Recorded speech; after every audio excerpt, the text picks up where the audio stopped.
Hi everybody, Chris Titley here and welcome to Scoreboard. This episode is powered by SwiftX, Australia's top-rated crypto exchange and proudly homegrown, just like many of the athletes and business leaders we feature on Scoreboard. Hi, it's Chris Titley here and I'm part of the Scoreboard podcast series. I'm joined by Ian Pryor. Ian, thank you so much for being part of this series. Thanks for having me on, Chris. Excited to be on the Scoreboard podcast series. Thank you. Ian, where am I joining you from this morning? Currently live from work here. We're in our own podcast studio, which my two bosses have for their Unforgiving 60 podcast. So we're soundproof, as you can see behind me. We're ready to go. Oh, mate, that's excellent. You're the first guest I've actually had that's been in a podcast studio. That's brilliant, mate. So we're sitting here on the 20th of August, 2025, and 2025 has been a huge year for you. Do you want to recap some recent events in your life, Ian, that the listeners can get a bit of an understanding of some stories from? Yeah, sure. So, like you said, 2025 has been a massive year for myself personally. Started with the company I'm now with, Metal Global, as I've transitioned out of professional rugby full-time there. And recently was part of the Zimbabwean international team called the Sables, who just qualified for the 2027 Rugby World Cup for the first time since 1991 by taking out the Africa Cup over in Uganda. So, Wow. Pretty big year. Yeah, no, absolutely. Do you want to go to the Africa Cup now? We'll talk about it, the tournament itself, how you got involved representing Zimbabwe, and again, coming down to the wire in the final and getting the bickies.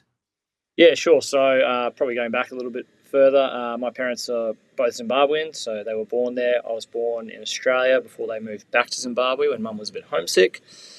And obviously played professional rugby over here, played for the Junior Wallabies, Aussie under-20s, and had a 15-year career in Super Rugby over here, playing majority of time with the Western Force, where I was lucky enough to be captain for a few years. And obviously always had sort of ambitions to play for the Wallabies, never quite got there, but left no stone unturned trying to get there.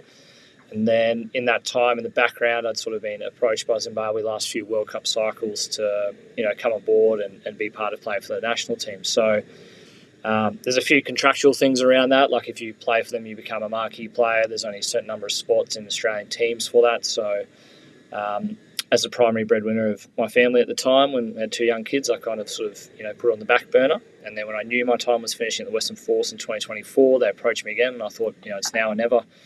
Why not give it a crack and, give back to the country where I played my actual first game of rugby in barefoot grade 2 heritage school, running around frosted fields, as you did back then, full tackle.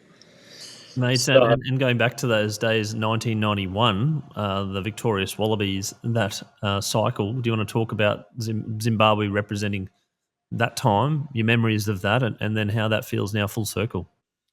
Yeah, so obviously their last World Cup was 1991, where, like you said, the Wallabies were successful, and I was probably about 8 months old at the time, so probably didn't have too many memories. But Mum and Dad have got the Rhodesian, the Zimbabwe jerseys.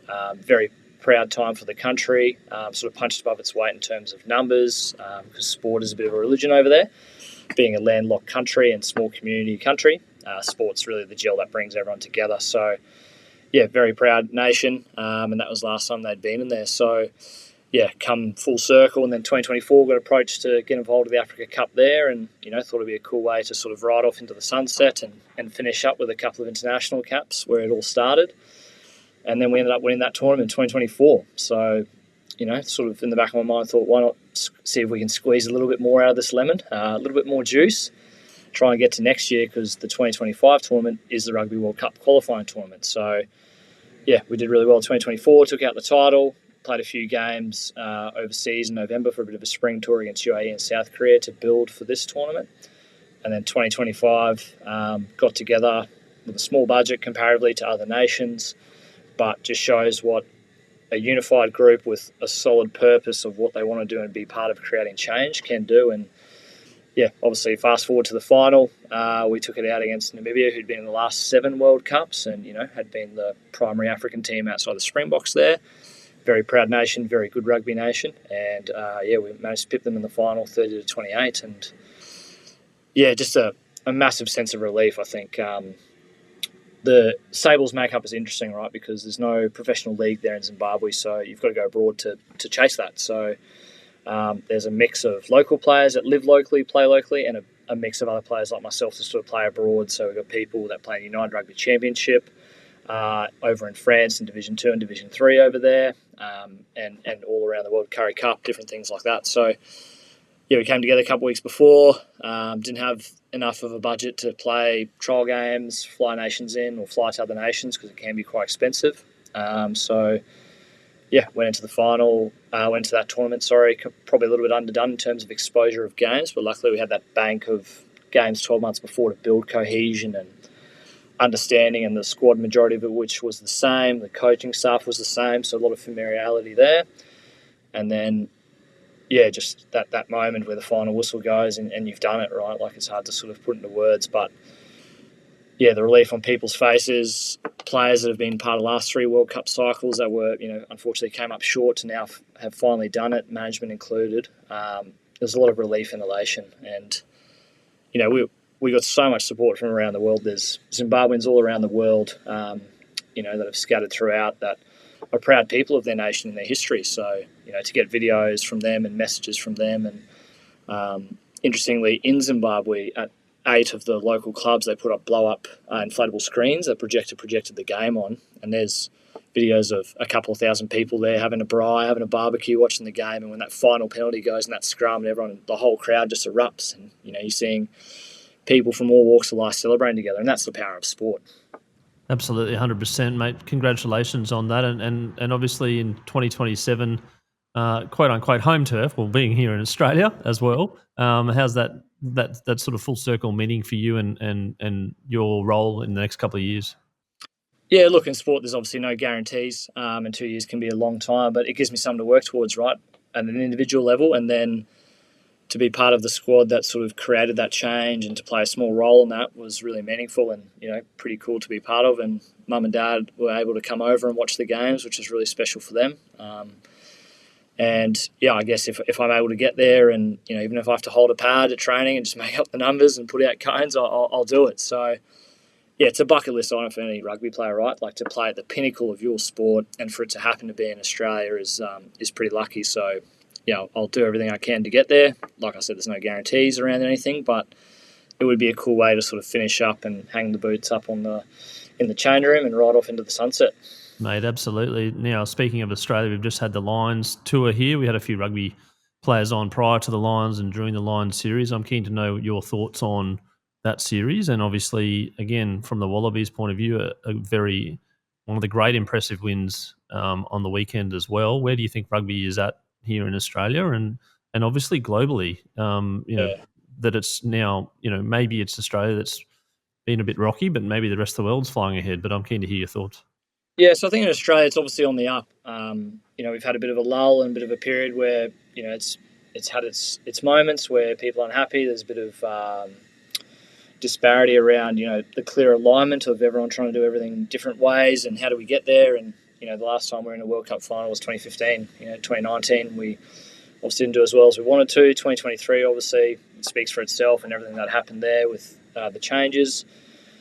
But now with a clear alignment, obviously, from Phil Waugh and Rob Horne and those guys, Peter Horne, that are all building, strategic frameworks and looks to have everyone sort of in the boat rowing together in the same way, just shows the power of that alignment and that purpose, right? So we saw green shoots last year with that win at Twickenham by Australia against England and some good spring tour performances.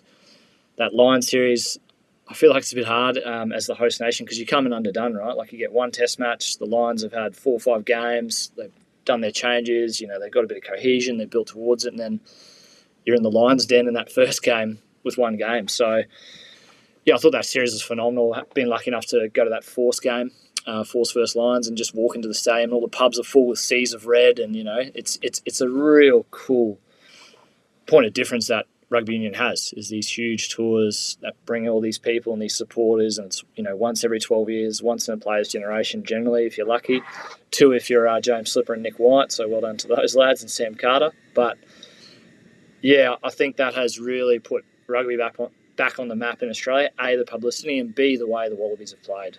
You can tell they're building. This whole narrative of Australia doesn't have the depth and all that kind of stuff. I think we've put to bed that. Obviously there's been some handbrakes around the selection policy now that we're opening it up to anyone that's around the world that qualifies for Australia, which is essentially what put the Springboks back on the map and led them to winning the World Cup in 2018 when they changed coach and things weren't looking great. They had that old policy of you've got to play in South Africa. They opened it up, and 18 months later they win the World Cup. There's no surprise there at the quality of player. So in Australia to do something similar now and have that line series and have some good performances there. Didn't quite get the results they wanted, but some really good performances has won back the public along with the publicity. And then the weekend, mate, when you're creating history and winning for the first time at a tough stadium since 1963 or whichever year it was there, it's pretty special. And the way they did it, I think, was even better, playing some good rugby, some smart rugby, finding space in that first half through kicking, and then that second half moving the ball a bit more and using that altitude almost to their advantage. Some of those tries on the weekend remind me a little bit of that 2011 Reds team, the flamboyancy and the flair that you were part of. Do you want to talk about that particular era for you and sitting behind Will Guinea, but also being part of the group that created history for the Reds? Yeah, look, I think that was just right place, right time. So the year before in 2010, I was playing club footy for University of Queensland where we won the premiership there. Lucky enough to get called up into the under-20s and, was a punter in the stands watching with a beer and a pie, enjoying some entertaining rugby. So then fast forward to, been lucky enough to be given the opportunity to train with the Reds Academy and slowly, working my way into the team there. And, for the person, the bloke that was not even 21 yet to be sitting on the bench in the Super Rugby Grand Final, where a year before you're just a punter and, you've hoped to one day rub shoulders with these great players like Will Gownie and Quade Cooper that are on to have awesome careers. I don't think, because of my age, I don't think I was able to take in as much as I probably would have as if I was older. But, I remember reflecting with Dad a couple of years before, driving when I was at university and, labouring for him to try and earn some pocket money for the weekends. And where I was in my rugby career. Hadn't made Queensland under 16 schoolboys. I was shadow for that. I was shadow for Queensland 17 schoolboys, just applying my trade, but had the dream of being a pro rugby player, right? And I remember saying to Dad, how cool would it be if I was able, to get a couple of caps for the Reds at some stage in my life? Like, that would be a real achievement. So then fast forward a couple of years later and sitting on the bench in the Super Rugby Grand Final, pretty whirlwind moment when you think about it. And all the people that had been part of your journey that you played with and against an under-12s at the mighty Redlands Mud Crabs, shout out to the Redlands Mud Crabs, which was my junior club. People I played cricket with and against, they're all in the stadium now, and these people have, been part of your journey and your mates and your family. Again, like I said, if I was a bit older, I think it would have been much more emphasis on soaking it in, But at 20 years old, you're like, cool, this is what you do. You get into pro rugby, you win titles, and you just go again. Yeah, it's an interesting point you bring up around age because I do ask some of these Olympic medalists does it get better with age, and the answer is yes. But at the time, they're like, I was just doing my thing. And watching Sam Constance, the Boxing Day Test match last year, he's like coming off going, what's this all about? So soaking it up in terms of the fear, or not the lack of fear, I suppose. And kids go down black runs on ski resorts, and adults go, I couldn't do that, I'll break a knee and stuff. So not really embracing it in. Mate, you mentioned just before around potentially becoming a professional rugby player as a goal. Was that the goal as a teenager? What was it about rugby that you loved and enjoyed, and when you became a player, was this the dream come true? Yeah, so probably rewinding a little bit further, I think the goal was to be a professional athlete, whether it was cricket or rugby. So, cricket season, it was 7 days a week cricket. Rugby season, it was 7 days a week rugby season. So my poor parents were bloody chauffeurs everywhere and always helping out with the canteen or the managers. My turn's coming up shortly because my daughter's playing Auskick and my son's about to start playing sport as well, 6 and 4.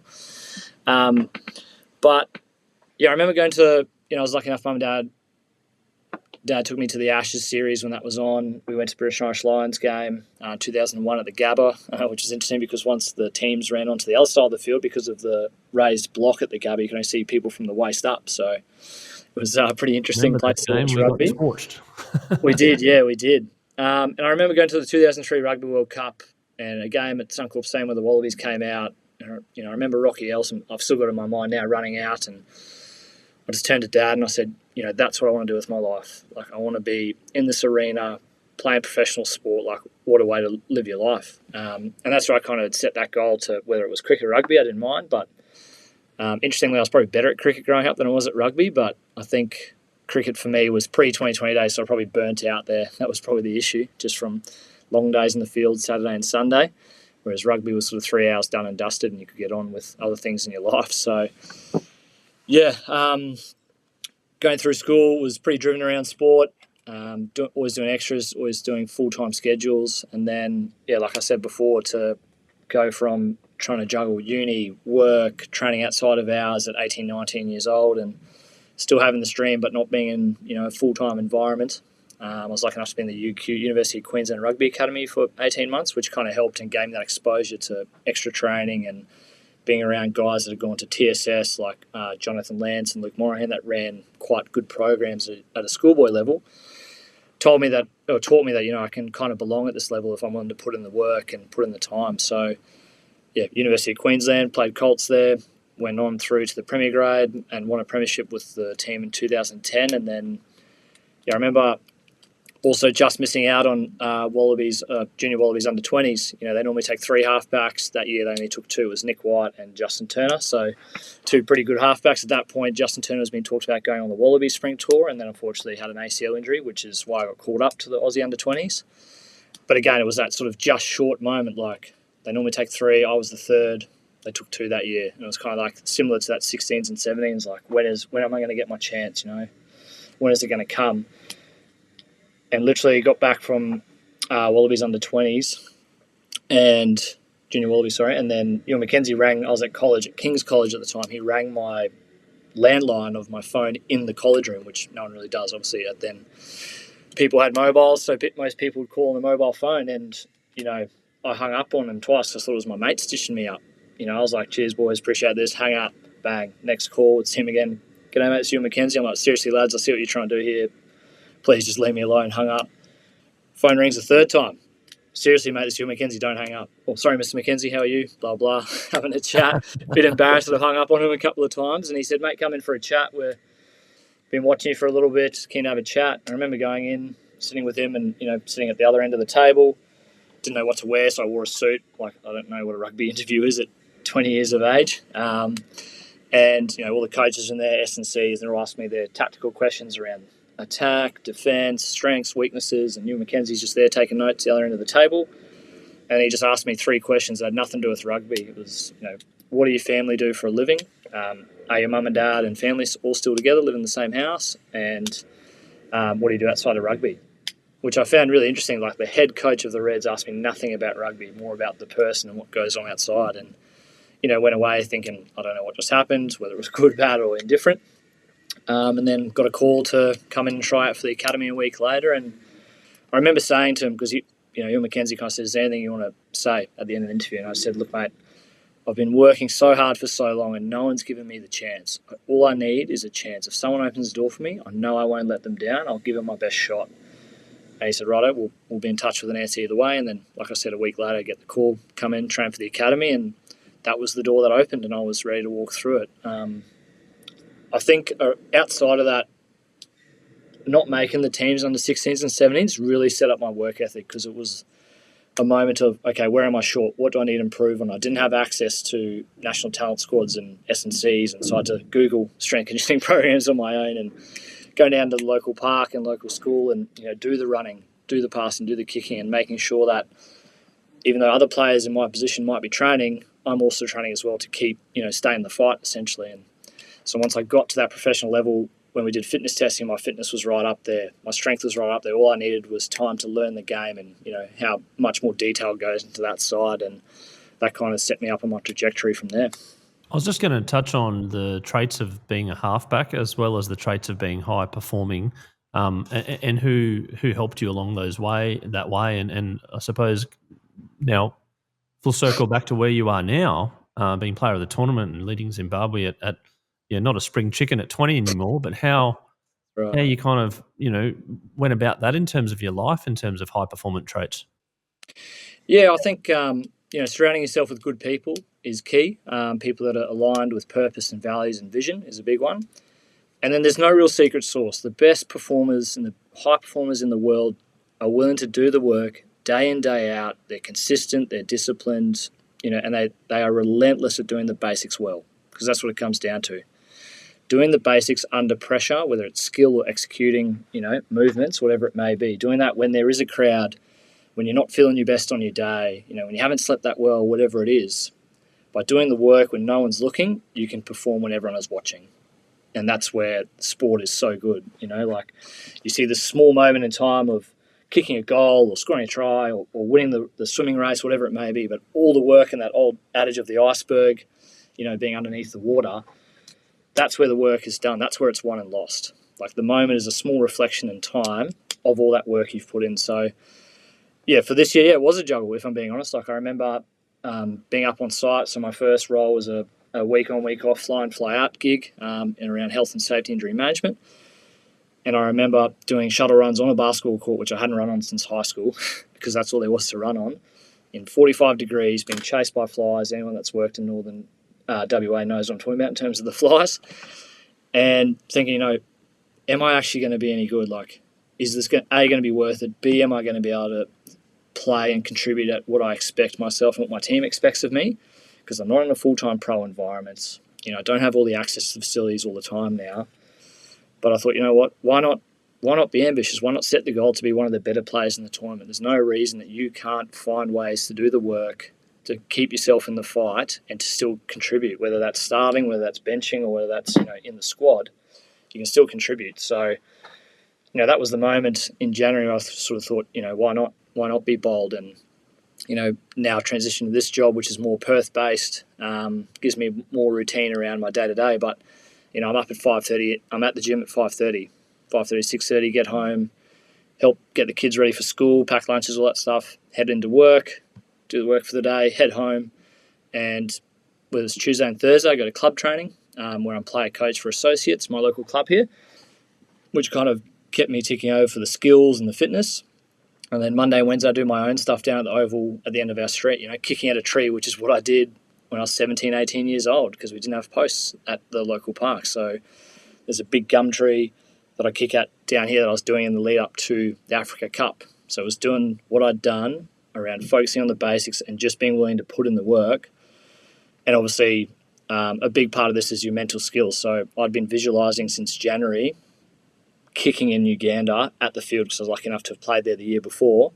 So visualised myself goal kicking, penalty kicking, and also visualised us standing behind that qualified banner, which then came to fruition, which is pretty incredible when you think about it.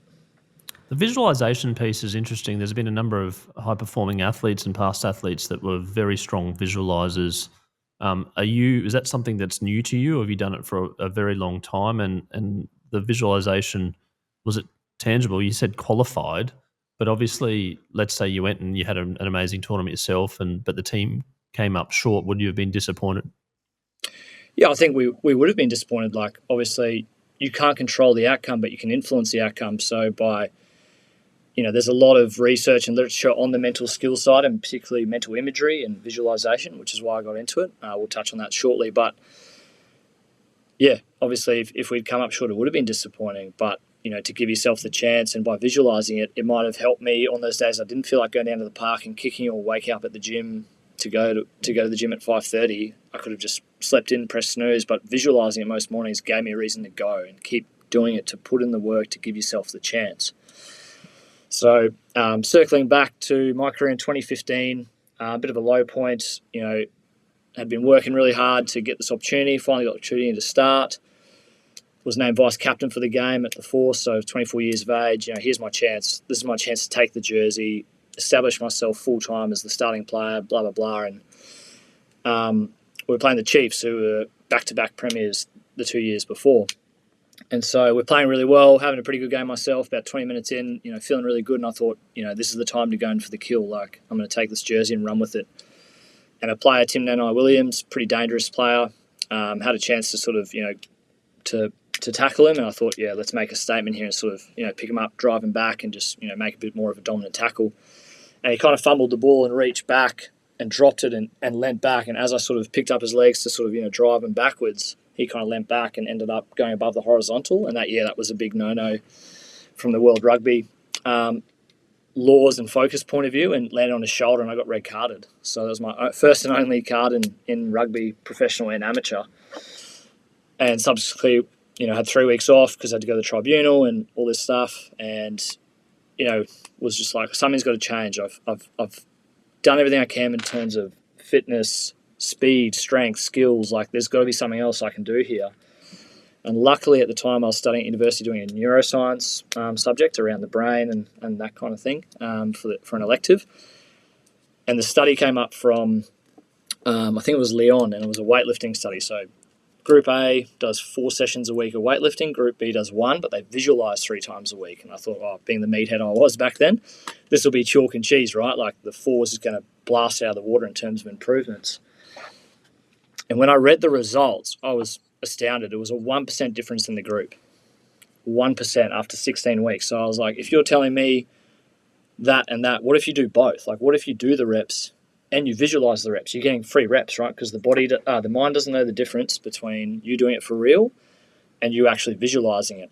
And the garden path you walk down every day becomes a path. If you walk down a garden path, overgrown bush, whatever it may be, do it once, it stays there. But if you do it every day, a path will form. And that's the same with neuroplasticity and the neurons that fire together, wire together. So started meditating, just downloaded the Headspace app, free month, did that, built up in terms of that, and then slowly got more and more interested, then started visualizing goal kicking and executing skills under pressure and, all this kind of problem solving stuff over the years. And before I started visualizing, my goal kicking percentage in Super Rugby was around 75%. And then it finished around 90%. So that's in career. You can see the difference and the improvement just from doing that. You know what I mean? So since I've discovered in 2015, it's been a big part of my life. So I try and meditate most days, visualize most days, and that doesn't just extend to rugby. It's kind of visualizing the kind of person I want to be, around the happiest, healthiest version of myself, what that looks like, and yeah, I think it's been a real game changer for me personally, and a big contributor to me being able to play for so long as a professional. I'm curious to know around the visualization piece, and I'm not going personal to ask you exactly what you visualize, but how do you come up with what you visualize? So I guess it depends on what you want and what the specific thing is. So obviously with rugby, like I said, for the Africa Cup, I visualised goal kicking in different scenarios, playing on the field in different scenarios. I do it game day, around my focus points, what I want to do as a fly half. And then long term for the rugby, I visualised us being behind that qualified banner and celebrating. And I visualised being one of the better players in the tournament. And interestingly, the closer I got to the tournament, around a month out, and this happened organically. I didn't just think, I want to be this. There was one morning I remember visualising, hearing my name read out as, the player of the tournament. And I thought, that's interesting. Where's that come from? Are you feeling good because of how you're playing, all the training you've done? And it kind of kept happening over and over. And then when it actually happened on the day, I started getting emotional and, I had to keep my head down, don't cry when you get up there. Mum and Dad are there, pretty proud moments. And the photographer's actually got a photo of me where my eyes are red walking up to the stage trying to, control those emotions, because it was a bit of a goosebumps moment. This thing I'd visualised since January had come to fruition. We stood behind the qualified banner, we celebrated. Then I heard my name get called up for the player of the tournament. I'd have a reason for that not to happen, but it happened and the stars aligned that day. So, yeah, so that's around the rugby side. Then personally, it changed. So, happy and healthy before you have kids, that looks one way.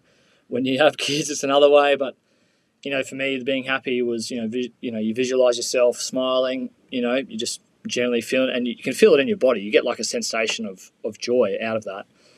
And then now it's, what's happy looks like. It's coming home, the dog's wagging his tail, kids are happy to see you, wife's happy to see you, and that's what I do, really. And I'm sure that'll change again as I go through my life now, and the kids are teenagers, they don't want to see me anymore, so that might change.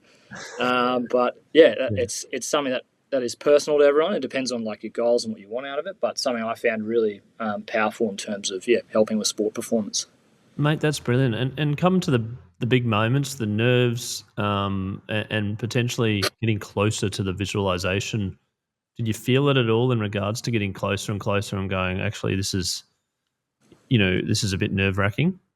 Yeah, absolutely. So the morning of the games, when I'm visualizing, you look at, I wear a whoop and you can see the heart rate spikes because you're in the game, you're making decisions, you're getting jammed by someone who's much bigger and more athletic than you as a 10, and you've got to visualize yourself doing things, but you also got to visualize yourself sometimes making errors. How do you come out of that? So another example, Kenyan game 2 semi-final. So the game before that, Morocco, I was 8 from 8 off the tee, like couldn't miss. Just one of those days it's coming off beautifully. Get to the second game, bus driver's 40 minutes late to pick us up. It's all frantic from there. And I thought like the coaches and us did a good job of sort of, it's okay, don't worry, we'll just adjust. But obviously there's underlying a bit of emotion there. And so I'm 0-3. First 3 kicks, 0-3. And now I'm thinking, what am I doing? What's going wrong? And it almost feels like a bit of quicksand, right? You're trying to do stuff, it's not working. And then Kenya score a runaway try in halftime to pull ahead. And I remember jogging into halftime and the noise in the head's getting louder. Like, what are you doing? Is this it? Are you going to cost the team the chance to go to the World Cup? Like, do your job. This can't be it. Like, all these things going through your head, right? And I've visualized that before. Like, okay, how do you get out of this? Like, how do you build yourself back in the game? So I did a bit of box breathing at halftime, settled my heart rate, settled my fight or flight response, which was ticking over pretty heavily at that point, and just focus on my focus points, Eyes up, play what's in front, do the basics well. Went out at halftime, just looking for little wins, good pass. You celebrate that in your head, not like high-fiving and patting yourself on the bum, but you're taking a note. Okay, that's a win. Good. Next thing, what's my next job? This, that. And then I lucky enough, got the chance to kick a 50-22. Again, bit of a momentum builder. And then I step up to the tee, and this is at the 60th minute, and we're down by 2. And it's a pretty tough kick. It's 40 meters out on the 5, so pretty long for this old bull's legs. Right on the max range, crosswind coming across, but trust the process. I've visualized this kick. I've done it. So I stand up at the tee. I'm not nervous at the tee. I'm in a state of flow. I've seen this before. All I need to focus it about is my routine, my process. What happens, happens, So anyway, step up to the plate. Lucky enough, the kick goes over. Starting to feel good. Now I've started building that momentum. A few phases later, kick a drop goal to pull further ahead. And now, from how I was feeling at halftime to now, is completely different, right? Feeling confident, feeling like I can play what's in front. And, that comes from being able to put myself in those scenarios previously, visualizing how do you dig yourself out of that hole? Or how are you playing well? How do you keep going higher? All these kinds of things. Mate, that's tremendous insights. Thank you for sharing that. Interestingly, I took a photo the other day of the kitchen at home, and there was just stuff everywhere. And I was just like, oh, my goodness, this is just so messy, like this kid stuff everywhere and whatever. And I took a photo of it, and I'm like, okay, what does it look like right now? It looks like just a mess, and it looks like visually looks terrible. And then I'm like, okay, how do I begin? I might begin by putting a knife in the dishwasher, right? Or a plate in the dishwasher. And then, after 25 minutes, whatever it is, right? Yeah. I took a photo, it was pristine clean. And I'm like, it's a pretty good analogy on life. Like things aren't going your way. It looks like a total mess, but just start with something positive. Take a win. Take a knife, put it in the dishwasher, right? And it's progress forward, right? Yeah, and there's that dopamine reaction, right, of rewarding ourselves for a little win, whether it's making your bed in the morning, a bit of gratitude, having a coffee, things like that. Like, you're able to, trick your mind and your brain and the release of your neurochemicals to say, let's go, let's do another one. And that analogy of the snowball going down the mountain, right, doesn't start as a huge snowball. It starts small, builds momentum, gets bigger, and, you've got to enjoy that ride. Mate, absolutely. This is fascinating. Ian, I'm also curious to know, in and around your sleep and your food and things, and where the external macro things come in. Yep. Just from apart from visualizing that kick, you've done it 100 times, but being potentially in the best possible state for you to be in that kick. Yeah, well, if you talk to me about sleep before kids, I think it's a different conversation. Certainly a little bit different. I have the one coffee, one kid, 2 coffee, 2 kids. Correct. So yeah, if you have 5 kids, you get 5 coffees a day. Right, and double shots as well per kid, not just single shot. No, look, I guess as a player, and I think circling back comes back to the same thing, like when I was out, not quite, in the circle of making it as a pro, I had to work harder, right? So you have to do this basics really well. And, wearing the swoop was a big part of that this year because I'm not training full-time. I have to train outside of hours, so I have to be really disciplined around my sleep. I'm lucky enough my wife is a sports dietitian, so that always helps around the food. But, whenever you tell people that, they might think, oh, yeah, it's like we're counting macros, the scales are out at home, we're very, very specific on stuff, but we're not. We're big picture. So, like, if you do the 80% well consistently, it's better than doing 100% well for 4 weeks, and then as I got close to the tournament, start turning the dial, getting really specific around things and nutrition and training and recovery.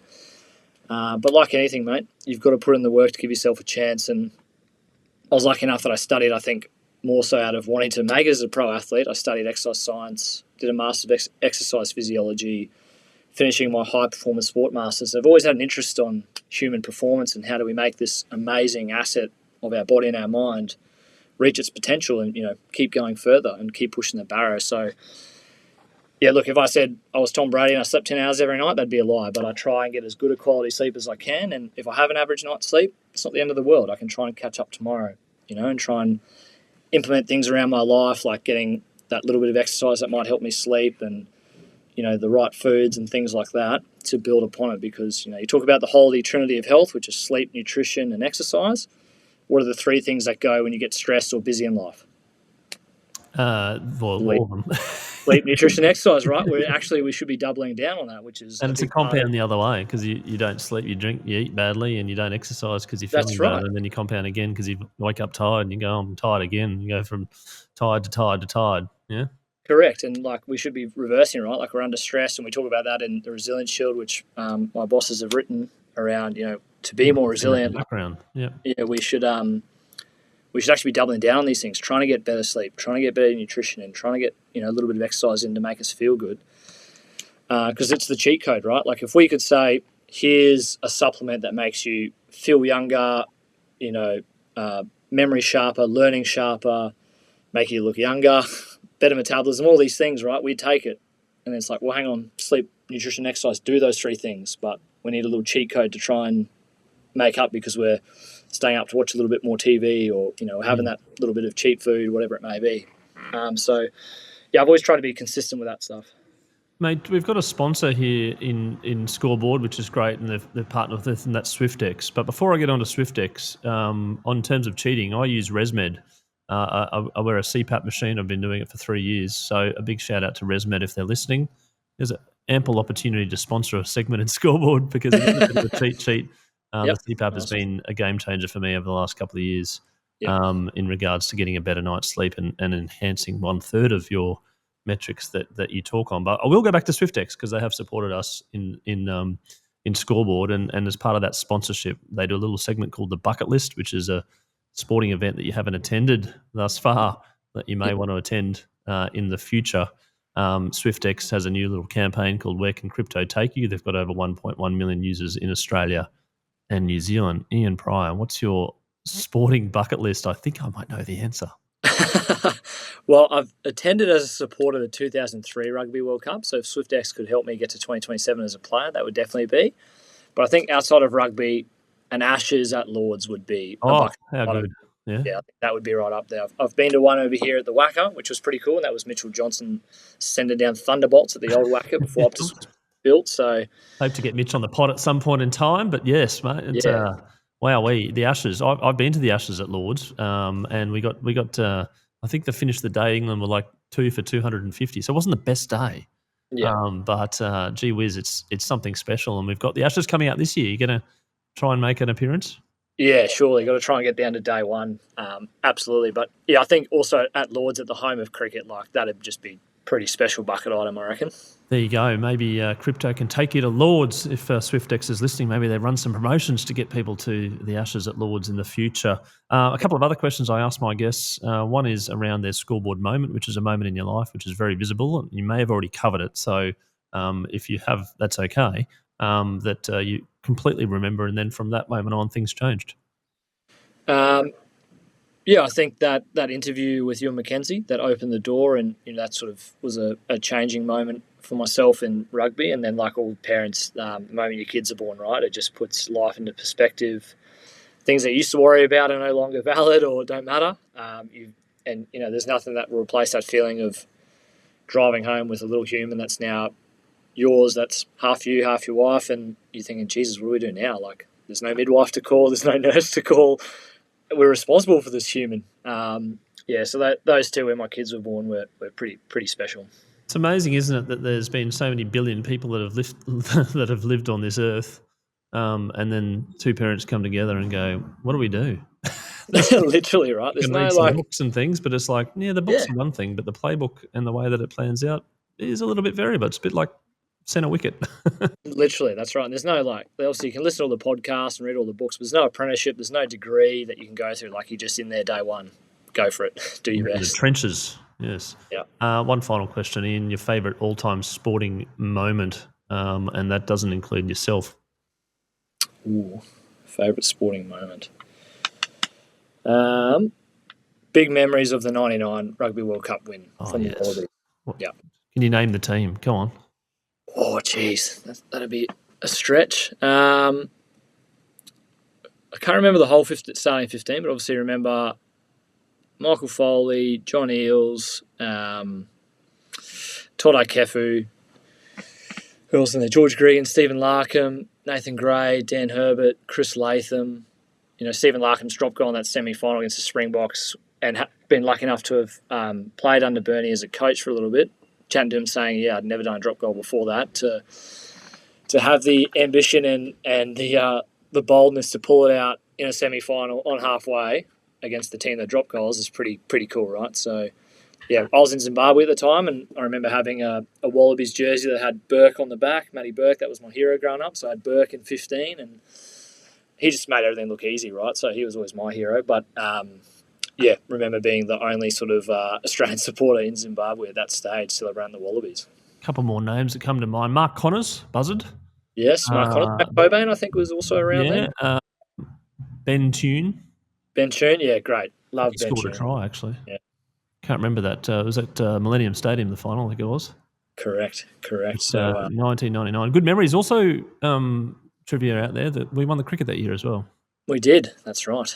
With the famous draw against South Africa in the semi-final. That's right. Yeah. Which was Australia-South Africa. What battles? We've had one on the weekend as well in rugby.